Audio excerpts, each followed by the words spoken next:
Nah di sini pun gue ngomong Uya Kuya Anda alay. Ya itu yang Kalista bukan? Kalistia. Ya itulah ya. Lu cari kenapa sih, heran nih orang malas banget. Lu aja yang wawancara lu. Kan punya handphone.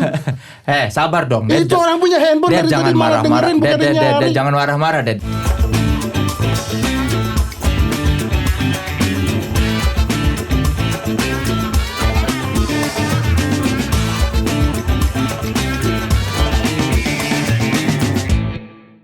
Halo teman sekelas, jumpa lagi di podcast Naik Kelas, podcast yang mereka yang terus berekspresi namun tetap otentik. Bersama saya Soleh Solihun.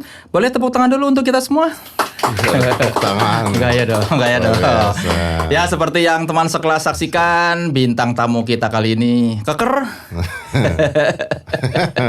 dan intimidatif buat teman-teman kru ya. Emang gitu, saya jualannya emang begitu. Saya ini sebenarnya hanya acting saja. Oh gitu ya. Sebenarnya lebih kejam. Jadi kalau acting mah diturun-turunin Kang saya Kang. Supaya brand masuk. Oh iya. Jadi lebih ramah ya. Lebih ramah kalau saya lagi kerja, saya lebih ramah gitu. Kalau tidak, masa tas saya nggak boleh taruh di sini? Jelek deh. Ini meja sama tas gue aja mahalan tas gue kok. Apa ini? Meja kulit ininya aja palsu. Tapi tidak estetik dong. Liatin solatif. Coba ada sekali-kali main ke tempat podcast saya, lihat kayak gimana setnya, coba dong. Lebih mahal ini, kameranya lebih banyak. Kamera lebih mahal, view lebih banyak saya. Lanjut. Oke, teman saya yang satu ini mengawali karir ke dunia hiburan dengan menjadi mentalis. Dia dikenal publik gara-gara bengkokin sendok. Iya betul. Iya kan, hebat loh. Sebenarnya enggak, sebenarnya gue udah main ada beberapa episode dulu baru bengkokin sendok, tapi tipping pointnya dibengkokin sendok. Jackpotnya tuh dibengkokin sendok ya. Yoi. Terus setelah jadi mentalis, sekarang dia bertransformasi menjadi host yang smart. Betul. Dengan panggilannya para penontonnya smart people. Nah, kalau Anda menghina smart people, berarti Anda menghina penonton saya yang jumlahnya banyak itu. Yang katanya jutaan. Iya. Yang viewsnya mengalahkan viewsnya Atta Halilintar. Oh iya jelas. Saudara-saudara, beri sambutan yang meriah untuk Deddy Corbuzier.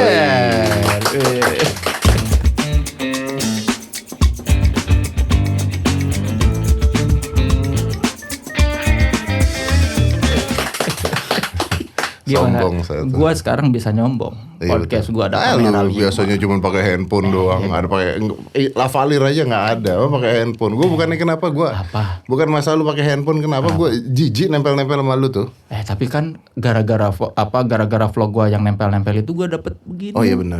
Artinya naik kelas kan? Naik kelas kan? Iya betul. Dan dari dulu mentalis sekarang host, apa relasi yang paling dekat dengan profesi lu sekarang? Psikologi, karena gue base-nya psikologi. Jadi base pendidikan gue psikologi. Jadi terus gue, jadi kan mentalism is about psychology kan. Semuanya tentang psikologi. Terus ketika gue jadi host, sebenarnya bukan di podcast dulu ya. Kan gue udah nge-host di Hitam Putih. Iya. Di Hitam Putih udah 10 tahun. Terus karena pandemi, akhirnya acaranya tidak ada. Ya kan? Karena tidak ada yang bisa diinspirasikan.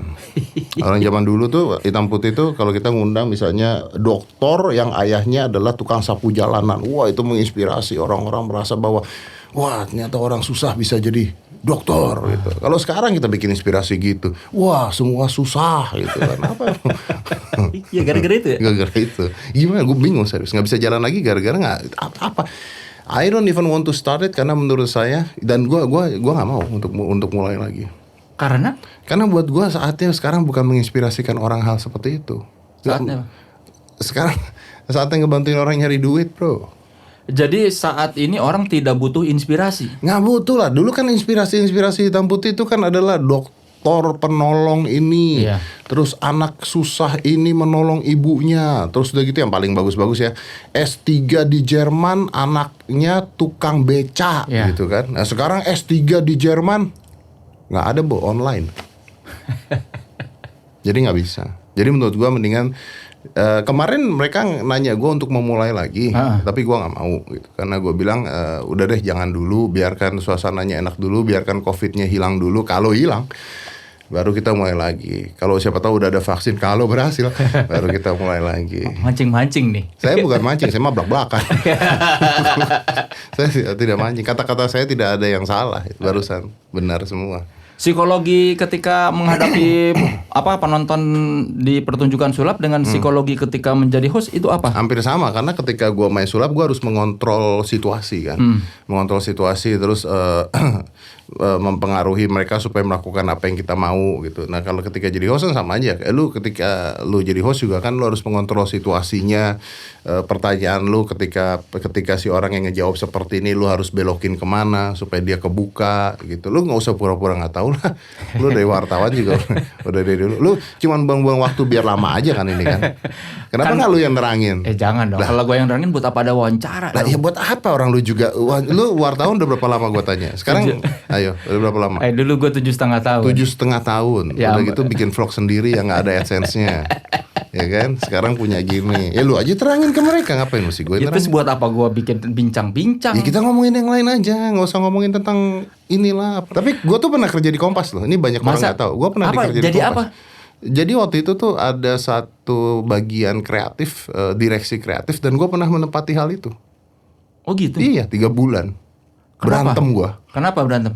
Beneran sampai keluar, sampai gue berantem, beneran mau berantem. Itu pertama kali lu begitu atau lu selalu begitu kalau dengan orang bersih tegang? Ya kalau orangnya dikasih tahu kagak bisa kan kita diberikan Tuhan mulut 1 tangan 2 buat apa? Ayo. Ya kan bisa buat salaman. Ya nggak bisa dong. Jelas kita dikasih Tuhan mulut 1 tangan 2, artinya apa? Nggak usah banyak ngomong, baku hantam gitu kan? Lah, bener dong. Ya lu aja, gue nggak berani berantem. Lah terus buat apa mulut 1 tangan 2 buat apa kita? Buat makan. Buat apa? Buat naik motor. Enggak kan ini kalau sama orang lain. Buat apa?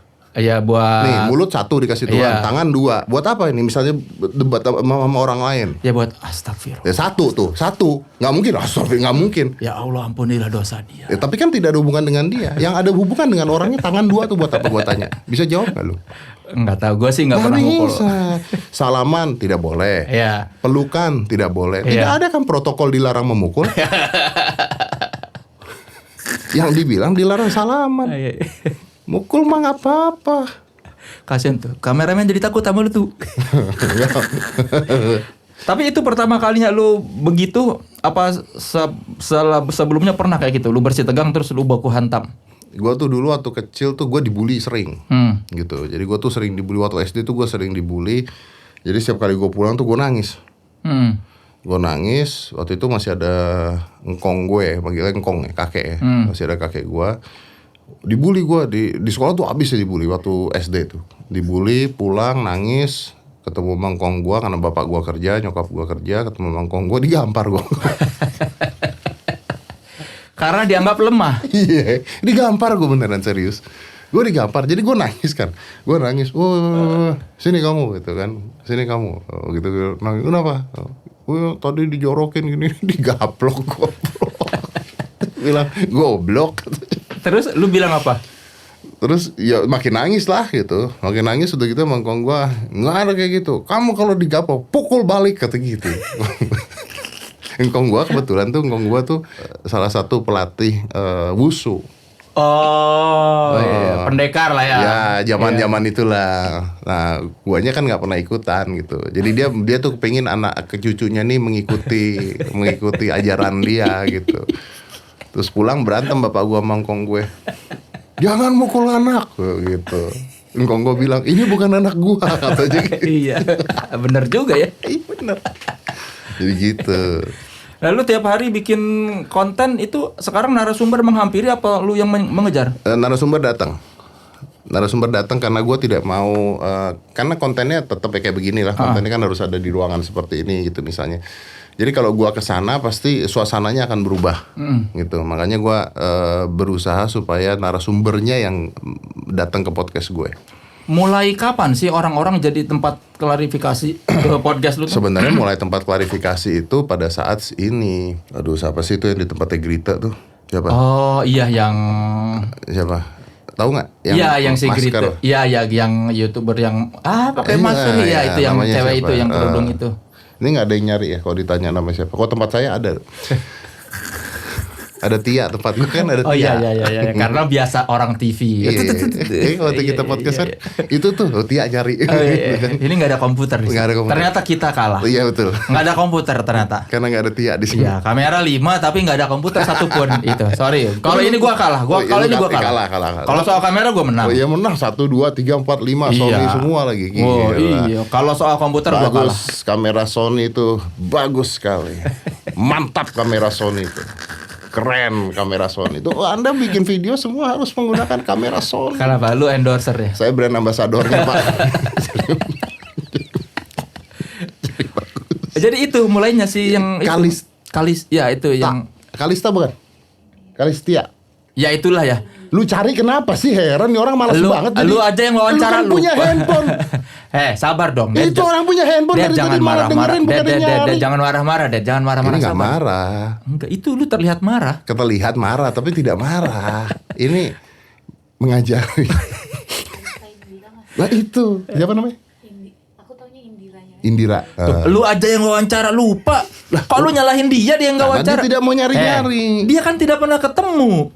Siapa? Lu yang wawancara ketemu dia, lu nggak inget sama dia. Emang penting saya ingat. Kan lu smart people. Oh iya betul. Bukan remember people. Bukan. Kan? Ya awalnya gara-gara Kalista Indira. Karena temennya itu cowoknya itu temen gym gua.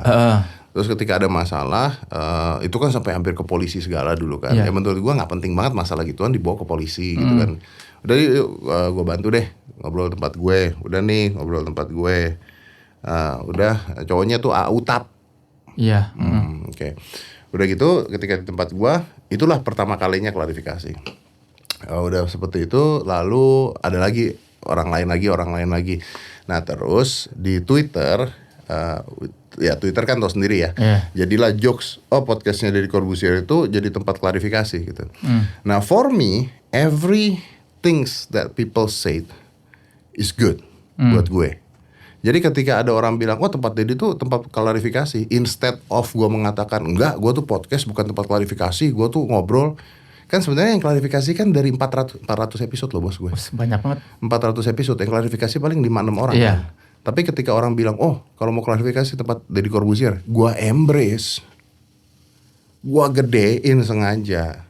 Jadi ketika ada masalah, gue suka nyindir-nyindir. Wah ada masalah nih, klarifikasi tempat gue gitu. Jadi malah dipertajam. Malah gue pertajam. Karena buat gue instead of you fight against it, buat apa gitu maksudnya. Dan bukan sesuatu yang jelek juga kan tempat klarifikasi. Bukan sesuatu yang jelek. Jadi buat gue embrace. Jadi kayak kemarin contohnya ada berita Deddy Corbuzier YouTuber terkaya di Indonesia. Oke. Kan sebenarnya kalau mau dilihat terkaya apa enggaknya nggak bisa dilihat dari Social Blade kan. Karena beda ya itu kan Social Blade. Tapi ketika ada berita itu sama gue embrace. Maksudnya langsung aja, gua memang YouTuber terkaya. Memang beritanya begitu kok. Iya kan? Jadi nggak, buat gua instead of you fight against that, is better you to embrace things yang sama seperti stand up comedian. Ketika lu di roasting sama stand up comedian, ya ngapain gua melawan itu gitu ya. Embrace aja udah gitu. Ya gua embrace aja. Tapi ada nggak orang yang pengen klarifikasi terus lu tolak? Banyak. Apa yang pertimbangannya? Contohnya kalau misalnya larinya ke hal-hal pribadi yang misalnya kalau bukan politik ya, larinya kayak misalnya ada orang yang pengen terkenal. Panjat sosial. Banyak banget. Gimana lu mengetahui bahwa ini orang kayaknya pengen terkenal? Karena gue nggak tahu dia siapa, gue nggak tahu masalahnya apa, dan sebagainya. Tiba-tiba ngontak manajemen gue, saya mau di podcastnya Mas Deddy, berapa duit gitu. Oh gitu. Jadi lu meskipun orangnya itu, maksudnya lu nggak malah ya bayar yang gede. Oh iya gue gituin. Mau boleh kalau mau boleh 400 juta. Sumpah. Iya gitu. Sumpah. Ya sampai sekarang nggak ada ya. Nah, tapi maksudnya that's the way to review it kan. Oke. Jadi kalau ada yang mau naik terkenal di podcastnya Deddy 400 juta ya? Sampai sekarang sih nggak ada. Cuma maksudnya cara menolaknya adalah seperti itu gitu. Karena gue dari dulu kalau nolak acara pun gitu. Misalnya gue dipanggil acara TV gitu, gue nggak mau gitu. Mas Dedi bacain nominasi dong, boleh 150 juta. Wah kok 150 juta mas, kita nggak punya budgetnya. Memang saya nggak punya waktunya juga gitu. Tapi kan saya tidak mengatakan saya tidak mau gitu Ya, kan. cuma ngasih harga yang memang ya gitu. Ya memang tidak. Tidak mungkin diloloskan. Siapa tahu mungkin. Oh iya. Ayo. Yang banyak itu orang yang minta. banyak karena mungkin, tapi gua nggak bisa menyalahkan juga karena memang media sekarang ini kan berubah menjadi sebuah media baru. Maksud gua ini kan bukan menggantikan TV tapi alternatif TV. Jadi akhirnya ketika seseorang mau terkenal atau seseorang mau being famous, mereka tidak perlu lagi melulu saya harus masuk TV ya, saya harus masuk TV kan nggak begitu. Saya harus ada di sini dengan Soleh Solihun. Nah, Teman sekelas, kita segera kembali setelah yang berikut ini. Pokoknya masih ngobrol dengan Deddy Corbuzier yang soal kualitas jangan banyak tanya. Teman sekelas, kembali lagi di podcast Naik Kelas, podcastnya mereka yang terus berekspresi namun tetap otentik, tentunya bersama Soleh Solihun dan Deddy Corbuzier yang marahin anak magang ternyata. iya ternyata dia anak magang. Bagus. Jadi lu memberikan pengalaman berharga buat dia ya. Buat CV boleh dong. Bagus. Bisa dibanggakan sama dia. Gua pernah dimarahin Deddy Corbuzier dengan Iya, Anda kerja di mana? Oh, tidak penting. Tapi saya pernah dimarahin dari Corbuzier pada saat saya kerja. Iya, makanya dia bisa pas wawancara soal kualitas jangan banyak tanya. Saya pernah menghadapi Deddy Corbuzier. Betul. Jadi terima kasih lah sama saya ya. Oh, ternyata lu magang. Ini anak magang cuma disuruh ngitungin waktu doang gimana sih? Hah? Lagi ganti apa? Ada yang nggak bisa syuting. Oh, ada yang nggak bisa syuting. Jadi kamu disuruh gantiin orang syuting. Bagus dong, tapi biasanya anak magang nggak dikasih kesempatan syuting loh. Iya, ini Bagus. dapat kesempatan syuting. Langsung ketemu Deddy lagi. Luar biasa. Jadi kan lu tahu bahwa ototnya Deddy itu asli gede. Siapa namanya? Lydia. Oh, Lydia. Ya udah, bye-bye ya. Oh, lu kok kayak ngancem? Bukan ngancem, lu bye-bye kok ngancem sih? Enggak. Bye-bye gitu. Nada lu tuh sama cewek yang sopan dong. Lydia, bye-bye. Nah, ini lu kayak bye-bye ya. Bye-bye, bener dong. Lu lagi mau ngapain, ntar pulang, bye-bye ya. Tuh. Nah, itu tadi enggak kayak bye-bye lu. Ya kan kesel gua. Tuh kan Gara-gara dia gak nyariin itu tadi Utak Indira. orang tuh sering takut sama lu enggak sih, Ded? Mana jawabnya? Ini pertanyaan menjebak banget. Gue tuh sebenarnya orangnya ramah. Sebenarnya. Iya. Tapi Tapi nggak bener.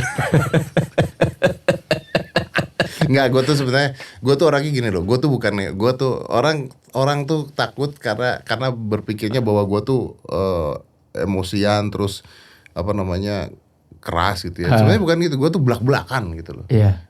Nggak ada remnya gue tuh. Jadi kalau gue ngomong sesuatu ya gue ngomong gitu. Gue nggak peduli situasi, gue nggak peduli kondisi. Memang apa yang mau gue omongin karena gue diajari untuk tidak ngomongin orang di belakang. Siapa yang mengajari itu? Nih misalnya gue gak suka sama Lydia nih. Bukan misalnya, gue lagi gak suka sama Lydia nih ya.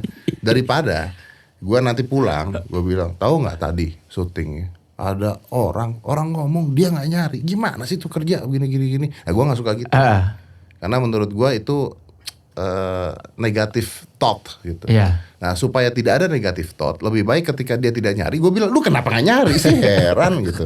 Nah sayanya plong gitu ya, Iya. sayanya plong, dianya di sini juga oh iya ya, gue harusnya nyari ya, udah gitu. Tapi udah setelah itu udah gitu. Setelah itu ya saya tidak marah, karena sebenarnya memang tidak pernah marah, cuman mau melampiaskan apa yang ada di otak saya aja gitu. Cuma memang gesturnya kayak yang orang emosi. Ya karena muka sih itu sulit sih. Tapi tidak pernah ngomongin. Gue tuh orang yang tidak pernah ngomongin orang di belakangnya. Masa? Nggak pernah sama sekali. Misalnya, gue tuh paling nggak suka ketika misalnya gue ada teman gue atau ada siapa cewek gue teman gue, lu tau nggak nih, ini orangnya, nih lihat Instagramnya begini-gini, misalnya tuh ya kayak begitu, gue adalah tipe orang yang selalu gue nggak mau tahu. Oh. Gue ada tipe orang seperti itu, kecuali konten ya. Kecuali kalau misalnya Tia, Mas Ded ini ada konten ini nih bisa diangkat konten, oke. Tapi kalau misalnya ngomongin orang di belakang dan sebagainya, gue mending nggak tahu. Kayak misalnya nih ada teman gue cerita, wah tadi ya tempat kerja begini itu ada orang begini, gue mending nggak tahu. Gue kenal juga enggak. Ngapain? Why would I put a negative thought in my mind gitu? Mendingan enggak. Jadi lu bukan orang yang bergosip ya? Enggak, karena gue kalau gue nggak suka, gue akan ngomong nggak suka. Kayak gue sama Uya Kuya itu, gue ngomong sama Uya Kuyanya. Gitu. Nah di sini pun gue ngomong Uya Kuya, Anda alay. Nah, gitu.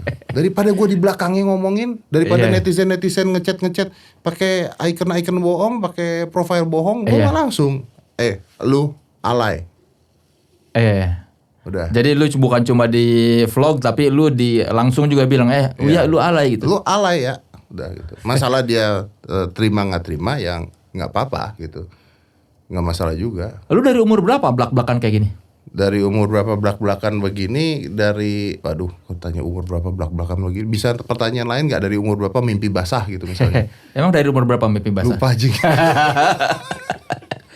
Apakah lu selalu blak-blakan atau maksudnya seiring bertambahnya usia lu? Mungkin seiring dengan tambahnya pengalaman di hidup gua yang selama dulu misalnya kalau ada masalah gua pendam, terus kalau misalnya ada orang ngomongin orang di belakang, gua tuh sering banget diomongin orang di belakang. Lu Gitu. taunya dari mana? Karena orang yang ngomongin karena orang tuh goblok. Orang ngomongin orang di belakang tuh nggak mikir kalau orang ini akan cerita ke temennya akan cerita ke temen gua akan cerita ke gua gitu loh. Itu akan terlalu terjadi. Gua diomongin pesulap banyak banget. Deddy Corbuzier tuh kalau main sulap jelek. Deddy Corbuzier tuh main sulapnya tuh receh banget. Dia tuh cuma pinter ngomong gitu doang. Dia tuh cuma di panggung doang aja pinter ngomong. Ya memang itu gue jualannya gitu. Contohnya begitu. Yang ngomong siapa? Yang ngomong ada pesulap ini. Jadi gue tuh sering diomongin orang di belakang. Terus gue berpikir, kenapa gue harus menjadi orang yang seperti itu gitu loh.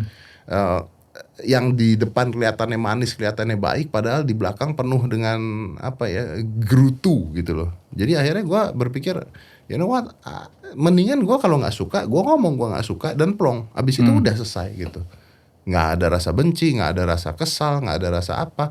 Ya kayak tadi misalnya gue nonton videonya Uya gitu, kita ambil contoh Uya, video lu tuh alay, anjir alay banget, kurang ajar bikin video kayak beginian, bisa aja bikin video kayak ginian, udah selesai kan. Habis itu kalau ketemu orang ya udah gitu. Ya nggak ada maksud apa-apa, cuma pengen ngomong aja. Ya nggak ada gitu. maksud apa-apa, kita masih temenan aja gitu. Makan bareng ya makan bareng. Tapi kalau ngomongin konten gue marah-marah gitu. Berarti lu nggak pernah sakit hati sekarang sama omongan orang? Gue nggak pernah sakit hati sama omongan orang. Tidak pernah sakit hati. Kalau waktu itu yang kasus lu ada itu apa? Karena membawa agama, membawa ras. Ini urusannya udah bukan sama gua, tapi urusannya adalah dia punya komoditi tersendiri. Nah, kalau dia punya komoditi tersendiri, gue harusnya berkewajiban untuk nyetop itu. Gitu. Tapi kalau ke pribadi gua nggak ada masalah. Jadi waktu kasus yang waktu itu tuh bukan karena lu membela pribadi lu ya? Nah, itu ngomongin agama. Itu menjelek-jelekan salah satu agama. Itu yang pertama seperti itu. Terus yang kedua itu pernah ada orang DM ke cewek gue, DM ke cewek gue, ngajakin begituan. Bersenggama. Ya itu bersenggama, nge-DM seperti itu, tapi dengan kata-kata yang kasar ya. Maksudnya bahkan ini aja nggak kasar gitu, ngerti nggak maksudnya? Dengan kata-kata yang jauh lebih kasar. Terus pada saat gue lihat, kan cewek gue ngasih lihat gue dong. Pada saat gue lihat, gue cuma ngomong gini, alah ngapain diurusin, kena alay gitu kan. Terus gue iseng gitu, kok ada profilnya beneran. Oh, bukan bot, bukan akun anonim. Tak gue lihat, oh orangnya ada. Gue cek lagi, tak masuk ke Facebooknya, tak ternyata dia sekolah juru perawat.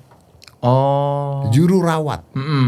Nah ketika gue tahu ini juru rawat, gue harus bergerak. Karena lu memikirkan profesi dia. Karena kalau kita nggak stop ini anak dan dia beneran jadi seorang perawat nanti, lu bayangin apa yang terjadi nanti. Makanya gue stop, sampai ke sekolahnya gue kejar. Jadi lu memikirkan gambaran besarnya ya? Iya, serem dong bos. Iya. Perawat loh. Kalau perawat bisa seperti itu ngomongnya, kan ada kejadian-kejadian dulu-dulu yang di rumah sakit misalnya gitu kan.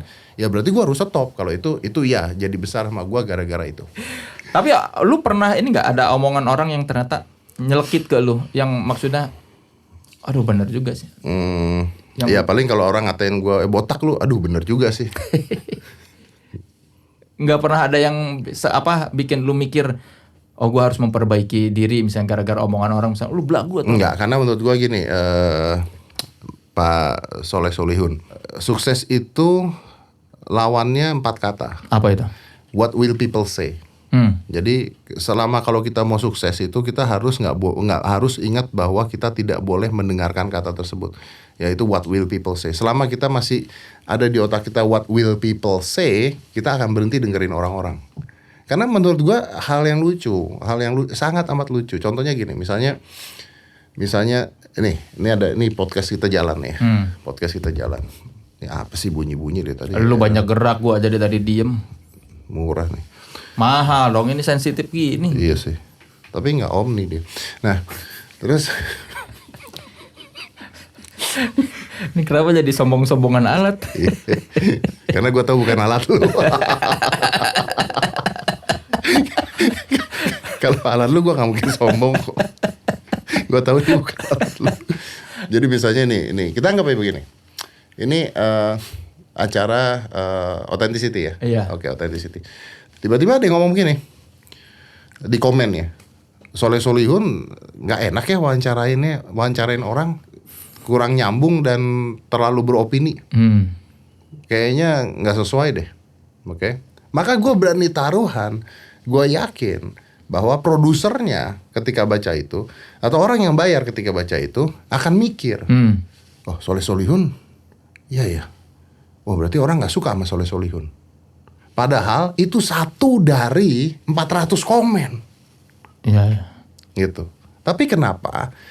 Masalahnya adalah kita punya membran otak. Humans brains is more acceptance to a negative thought. Itulah dia kenapa gedung terbakar akan diliatin sama orang banyak dibandingkan gedung baru dibangun. Gak ada orang berhenti di jalanan ngeliat, wah gedung baru. Gak ada.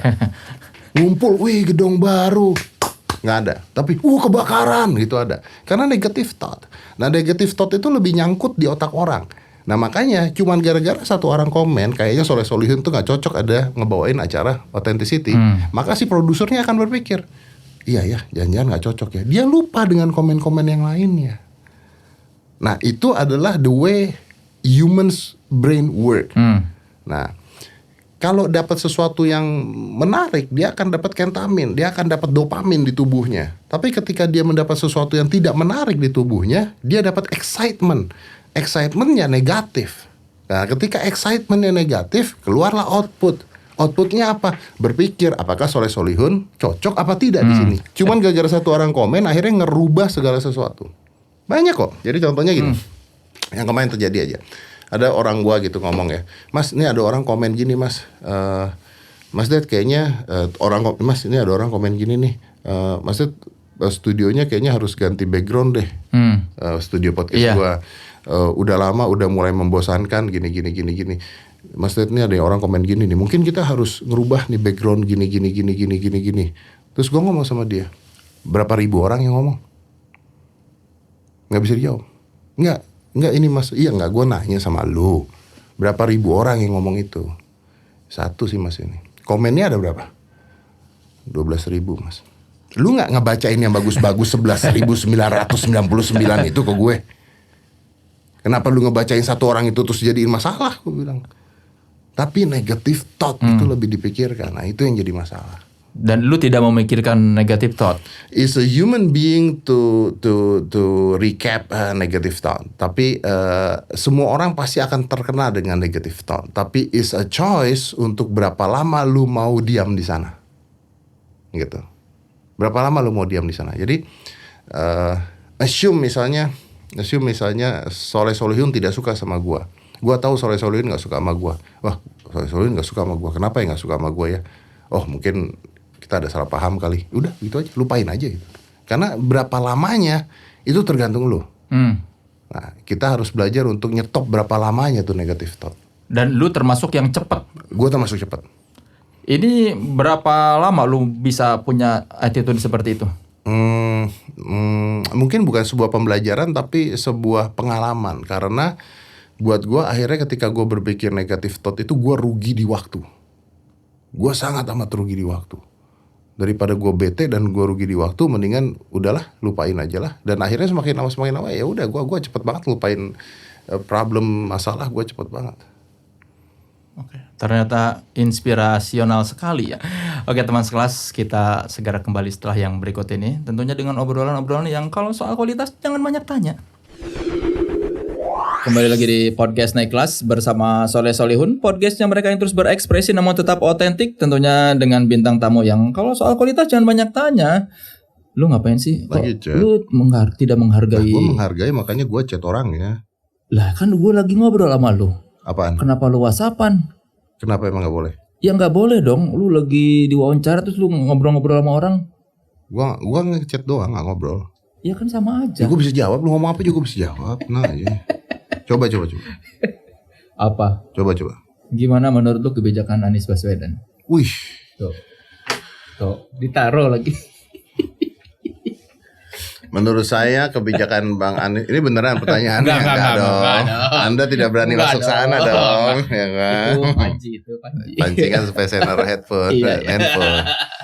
Iya. Gua baca ini katanya lu apa waktu beralih profesi emang pakai apa? Neuro linguistic programming.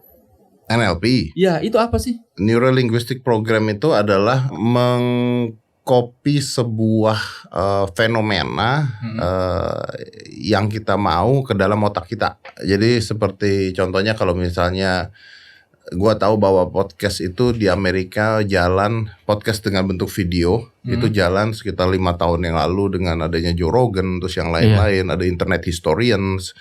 Artinya bahwa di Indonesia akan jalan setelah itu gitu. Nah, gua meng-NLP-kan itu artinya gua mempelajari itu sampai bentukannya, cara wawancaranya, semuanya itu gua pelajari selama 6 bulan sebelum gua bikin podcast. Oh gitu. Nah, konsep mempelajari sebuah fenomena, meniru, mengaplikasikan, lalu mengembangkan disebut dengan Neuro Linguistic Program. Oh. Itu salah satunya. Tidak semua NLP artinya itu. Itu salah satunya seperti itu. Supaya lu bisa mengikuti apa yang lu mau gitu. Supaya gua paham dengan apa yang terjadi dan bisa kita kembangkan dan bisa lebih bagus. Contohnya gini. Contohnya adalah dari kualitas, dari cara bicara, dari cara ngomong, dari bintang tamu yang kita undang, dari semuanya. Sampai ke headphone ya kan. Kenapa Joe Rogan di antara yang lain? Karena gua suka dengan konsep pertanyaan dia, gua suka dengan konsep intinya sih gue suka dengan konsep membawakannya. Tapi gue nggak cuma Joe Rogan. Gue kenapa gue ngomong Joe Rogan karena orang-orang belakangan ini menyamakan Deddy Corbuzier itu seperti Joe Rogan-nya Indonesia gitu. Ya buat gue ketika orang mengatakan Deddy Corbuzier itu kayak Joe Rogan Indonesia deh gitu. Ya gue sih bangga ya. Gue tidak menganggap itu Deddy Corbuzier itu kayak Joe Rogan Indonesia artinya terus gue ikut-ikutan terus gue enggak gue bikin sendiri gue mah nggak pernah enggak gue mah bangga emang gue belajar dari tiga podcaster terkenal di dunia gitu. Siapa aja? Ya itu dari Joe Rogan satu, internet historian satu, terus ada cewek berdua satu, Mike Tyson satu. Mike Tyson juga bikin podcast. Dan itu semua gua gabungin. Nah, terus orang-orang karena gua botak, Joe Rogan botak, terus orang-orang mengatakan bahwa gue ngikutin Joe Rogan. Tapi ketika orang-orang mengatakan Deddy Corbuzier itu Joe Rogan Indonesia, gua bangga lah. Dibandingkan Deddy Corbuzier itu Stephen Egg-nya Indonesia ya, gua nggak bangga. Kenapa? Karena gua nggak tahu siapa Stephen Egg. Lu nggak tahu juga kan? Nggak tahu. Ya, makanya ketika dibandingkan dengan orang yang terkenal ya harusnya bangga lah. Iya, tapi bukannya jadi tidak punya identitas sendiri? Kenapa? Karena dibilang mirip yang sama sana Joe Rogan. Kalau begitu Madonna mirip dengan Marilyn Monroe dong. Michael Jackson mirip dengan James Brown dong. Apakah Michael Jackson tidak punya personanya sendiri? Oh, jadi lu menganggap tidak masalah? Bukan tidak masalah, karena tidak mungkin orang bisa ketiplak. Nggak mungkin. Jadi pasti semua orang walaupun kita berpacu pada sesuatu pasti akan punya personanya sendiri. Because karena Madonna is basically Marilyn Monroe. Dia plak ketiplak Marilyn Monroe. Ketika dia muncul awal is Marilyn Monroe. Michael Jackson is James Brown. Plak ketiplak dia ngikutin James Brown. Tapi ya he is Michael Jackson gitu. Jackie Chan itu ngomong bahwa dia plak ketiplak pada saat itu mau ngikutin Bruce Lee gitu. Tapi pada akhirnya menemukan karakter sendiri. Pada akhirnya menemukan karakter sendiri ya. Gue juga pada akhirnya menemukan karakter sendiri. Dan gue tidak ketipe ikutin satu. Tapi dari ada 3 atau 4 podcaster yang gue pelajarin dan gue jadikan satu. Selama 6 bulan itu lo Selama 6 bulan itu? Iya. Selama 6 bulan itu. Itu kan daerah pas lu masih hitam putih sebetulnya. Betul. Kan? Pas saat saya masih hitam putih. Karena hitam putih kan mostly inspiratif. Dan gue di podcast gue kan more bebas banget gitu. Iya memang pada saat masih hitam putih. Podcast gue tuh udah hampir 2 tahun loh. 400 episode. 400 episode. 1,5 tahun lah 400 episode. Di hitam putih dengan di podcast lu apa bedanya Deddy Corbuziernya? Di podcast saya gak ada KPI pak. Menjawab. tunggu RCTI masuk menang menggugat. Iya kan? Kan sudah klarifikasi di tempat Anda. Apakah Anda percaya dengan klarifikasinya? Belum tentu. Tapi kan saya mendengarkan. Iya. Tapi kalau buat TV ya, menurut gue gini, nggak salah juga TV untuk masuk. Kenapa untuk menggugat hal tersebut? Karena TV pasti sirik lah. Iya. Kenapa nggak sirik? Sekarang misalnya film kartun aja harus di blur. Sedangkan OTT film kartun ciuman nggak apa-apa, LGBT ada di OTT nggak apa-apa. Tapi TV harus digituin, ya pasti sirik dong. Kalau gue jadi TV-nya pun gue pasti sirik gitu loh. Pasti. Jadi it's normal untuk mereka begitu tuh, buat gue itu adalah hal yang normal. Jadi kalau jawaban Anda tadi ya karena di podcast saya tidak ada KPI, Pak. Sama seperti ini. Tidak ada Berarti KPI. lu lebih bahagia di podcast lo? Saya lebih bahagia di podcast saya, iya, dalam arti kata bahwa saya bisa lebih menjadi diri saya sendiri gitu. Dan memang konteksnya pun berbeda karena di Hitam Putih inspirasional gitu. Jadi memang ada KPI nggak ada KPI juga nggak mungkin juga kan, namanya inspiratif ya, inspiratif. Tapi saya sedih karena di saat ini saya tidak bisa membawakan hal yang inspiratif seperti di Hitam Putih di saat itu gitu. Kalau di podcast lu, kenapa lu berpikir tidak bisa membawa konsep inspiratif itu? Ya di luar pandemi ini. Tidak ada yang diinspirasikan. Kasih gue contoh apa yang diinspirasikan di pandemi ini. Kasih gue contoh. Nah, di luar pandemi maksudnya waktu kan udah 2 tahun dari 2 tahun. Karena ada Hitam Putih. Karena supaya beda. Iya, supaya beda gitu. Itu pembedanya. Itu pembedanya. Tapi kalau sekarang kita mau di podcast gue mau narik orang yang inspirasi, apa? Ada I don't know. Kalau setelah nanti pandemi selesai, apakah lu berpikir bak menarik juga nih kalau ada yang inspirasional? Oh iya pasti. Karena kalau keadaannya menjadi normal lagi kan pasti akan menjadi baik lagi gitu. Kalau sekarang kan yang inspiratif itu kan bisa dihitung-hitung kan, maksudnya UMKM gitu kan, tentang UMKM misalnya, tentang apalagi tentang kesehatan gitu, yang capek untuk ngomongin itu terus gitu loh. UMKM harus maju, tapi barang dari Cina masuk semua ke sini, ya gimana majunya gitu kan. Kalau politikus datang ke tempat lu, ada nggak yang lu nggak sukain, atau memang lu sekarang tuh posisinya ya netral aja sama semua politikus? Gini, ini pertanyaan menarik. Gue tuh tidak turun ke politik. Jadi maksudnya kan orang-orang ada yang jangan-jangan mau lari ke politik, jangan-jangan mau lari ke politik. Enggak, gue tidak lari ke politik dan gue di sana sifatnya adalah mendengarkan gitu. Jadi kalau misalnya ada partai A ngomong bla bla bla bla bla, ya gue mendengarkan. Ya walaupun ya tetap ya kita ada tembak baliknya pasti ya. Tapi mendengarkan. Nah setelah itu dari partai B kita undang juga. Ya silahkan ngomong. Ayo berdebat saja di sana, tapi tidak di waktu yang sama karena bukan ILC. Gitu. Jadi lu konsepnya gitu. Jadi kalau ada yang mau mengeluarkan opininya sini, nanti kalau ada yang mau mendebat ya udah sini lagi gitu. Silakan gitu. Silakan datang, ayo kita ngobrolin lagi gitu. Dan gue mendengarkan gitu. Dan kalau memang konteksnya dia karena begini. Yuk kita ngomong sekarang misalnya ada satu ngomong yang penting kesehatan, yang penting ekonomi gitu. Itu kan dua-duanya tidak bisa diperdebatkan kan gitu kan. Kalau yang satu bilang kesehatan lebih penting karena kalau rakyat meninggal gini ya benar juga. Tapi ke ekonomi, kalau misalnya ekonomi nggak jalan, rakyatnya sengsara, ya benar juga gitu. Ya silakan aja, perdebatkan aja gitu. I'm listening to what you say. Jadi lu posisinya mendengarkan, bukan mau mengkritisi orang yang datang, kan kadang-kadang harus dikritisi juga. Yes, I did and I do critics them, maksudnya memberikan kritisisasi ke mereka, iya gitu. Tapi pada akhir setelah misalnya 1 jam, pada akhir 5 menit ke belakang, I give them time, atau 10 menit ke belakang, I give them time to explain. Karena itu yang tidak pernah terjadi di setiap acara politik. Memberikan kesempatan orang untuk ngomong.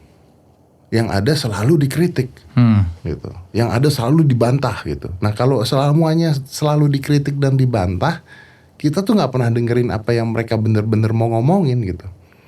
Dan kadang-kadang kita mengkritik mereka dengan hal-hal yang mereka nggak bisa jawab. Jadi kalau buat gue kritik, oke, tapi at the end, oke, sebenarnya gimana menurut Anda, Pak? Menurut saya begini. Jadi mereka akhirnya terbuka, gitu. Dan akhirnya ya kita belajar hal yang baru yang menurut pendapatnya mereka gitu. Dan itu gak pernah salah. It's an opinion. Sejak kapan sebuah opini itu bisa salah gitu. Dan politikus kita kan otaknya juga ya berbeda-beda ya Nggak. Pemerintah itu kan satu, tapi kan nggak semua otaknya satu gitu kan. Otaknya kan banyak dan berbeda-beda. Jadi yang paling sederhana aja, kalau kita bicara narkoba, kalau kita bicaranya dengan polisi anti narkoba atau kita bicaranya dengan BNN, maka pengguna narkoba harus ditangkap, penjara atau di rehab. Oke, kenapa? Karena ada undang-undangnya. Jadi kalau kita nyalahin BNN, kita nyalahin polisi, wah ini jangan ditangkap dong, begini, wah ini nyari duit lah, wah ini begini, ini bukan salah mereka, salah undang-undangnya, karena ada undang-undangnya, gitu. Nah tapi selama ini yang dicecer mereka, nah ini menurut gua nggak benar. Sedangkan Pak Yasona pernah mengatakan ke gua bahwa hampir 70% orang yang ada di penjara itu adalah pengguna narkoba. Harusnya mereka tidak boleh dipenjara, karena kesian penjara itu kayak ikan asin, udah nggak manusiawi. Harusnya orang-orang narkoba itu dibebaskan, jangan dipenjara. Itu katanya Menhumkam. Tapi undang-undangnya mengatakan hal yang berbeda. Tapi kalau Menhumkam ngomong begitu diserang sama orang.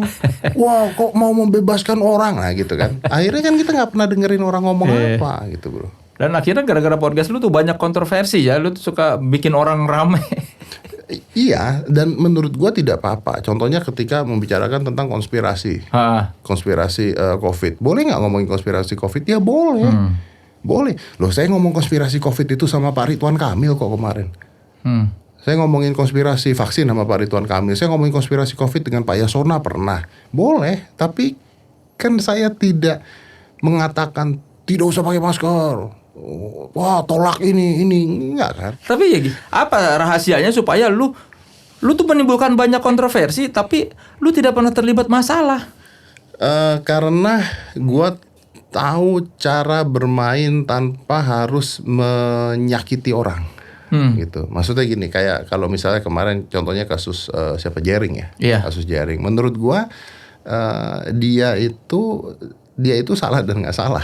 Tidak salah ketika dia membicarakan kontroversi dan COVID dan konspirasi, itu hak dia.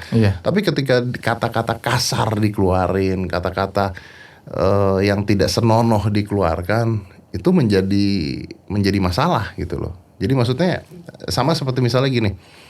Bedanya dengan gini. Setelah gua nonton podcast ini, menurut gua Soleh Solihun tidak pantas sih untuk ngebawain ini podcast. Itu satu. Contoh yang kedua, Soleh Solihun ini goblok bawain podcast. Nah itu nggak pernah keluar dari gue. Iya. Kecuali kalau ngatain gobloknya udah kenal ya. Iya. Yang disampaikan sama, tapi caranya berbeda.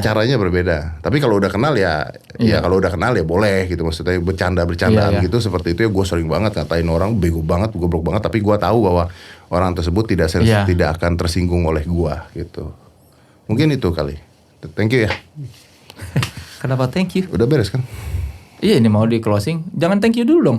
Berapa kan segmen sih? Hostnya. Udah mau segmen. Harusnya lu nanya-nanya ke gua nih, tapi udah habis. Kagak ada pertanyaannya di sini. Katanya gua nanya lu. Harusnya lu nanya-nanya ke gua. Oh iya, lu kenapa kok akhirnya mau terima job seperti ini? Kan lu adalah orang yang idealis dengan kewartawanan lu, dengan kamera lu satu. Kenapa tiba-tiba gua tuh idealis di vlog gua doang. Tapi kan gua ini menerima pekerjaan ini karena ini gua menikmati. Jadi Anda hamba uang juga? Iya butuh dong. Oh butuh. Kan gue idealis tuh hanya di vlog gue doang. The Soleh Solihun interview tidak menerima sponsor. Tidak menerima sponsor dan tidak menerima AdSense. Iya. Berarti lu idealis. Ya idealis di situ. Tapi lu nyari duit di tempat lain. Ya iya dong. Nah lu mematikan pekerjaan orang lain. Ini kan namanya menghidupi pekerjaan gue. Tapi kan lu kan harusnya punya kerja, lu punya channel sendiri yang bisa lu hidupin. Tapi lu nggak hidupin. Ya, enggak lu malah dong. ngambil kerjaan orang lain yang bisa ada di sini. Justru gue menunjukkan bahwa dengan idealis gue bisa mendapatkan uang dari yang lain. Iya, gue kan mendapatkan uang, mendapatkan pekerjaan di sini gara-gara vlog gue bagus. Gara-gara vlog lu bagus, maka lu dapat pekerjaan di sini. Dong. Oh, benar-benar karena lu idealis. Apakah vlog lu masih jalan sekarang? Karena terlalu banyak wawancara jadi gak jalan. Kan narasumbernya kesini semua. Tapi tidak apa-apa. Kan gue menikmati. Gue tuh idealis. Gue hanya menerima pekerjaan yang gue suka. Tapi mendingan uangnya gede, lu nggak suka, atau mendingan suka tapi uangnya kecil? mendingan suka tapi uang enggak juga sih. Gue nggak nerima gue kalau duitnya kalau gue nggak suka pekerjaannya. Ya benar-benar ya karena lu idealis kan intinya begitu kan. Iya mungkin ya apapun sebutannya lah. Tapi orang punya prinsip lah bukan punya idealis. prinsip. Tapi orang idealis itu lu bisa idealis karena lu masih bisa bertahan doang kan. Ya sejauh ini sih. Ya mudah-mudahan aja terus bertahan. Ya kan ada saatnya kita idealis, ada saatnya kita kompromi. Iya betul. Kan kita harus milih-milih. Ya kalau kita PSBB kelamaan nggak ada kerjaan nggak ada apa gimana ya? Iya. Ya idealis makan apa kita ya? Ya kan gitu. Jadi harus bisa milih-milih ya. Iya. Ya, setidak-tidaknya jalanin yang kita suka ada duitnya lah gitu ya. Iya, yang penting mah kita mencintai pekerjaannya. Bintang tamu siapa yang paling enak di sini bro? Yang paling enak Ya selain gua lah ya. semuanya enak. Semuanya enak. Iya. Kenapa bisa semuanya enak? Karena gue pewawancara yang bagus. Tidak, karena bintang tamu Anda yang Anda undang orang-orang yang bisa ngomong semua. Karena ini kan podcast naik kelas, yang datang ke sini semua harus naik kelas. Iya, betul. Gue yang mengkurasi Betul. orang-orang yang datang ke sini apakah dia naik kelas atau Tapi enggak. Anda kan ngundang orang, lu kalau ngundang orang, lu tahu nggak orangnya siapa yang diundang? Ya tahu Lu dong. maksudnya gue begini, lu boleh nggak misalnya, gue nggak suka nih, gue nggak mau gitu. Tidak bisa karena Anda dibayar. Ya tidak bisa dong.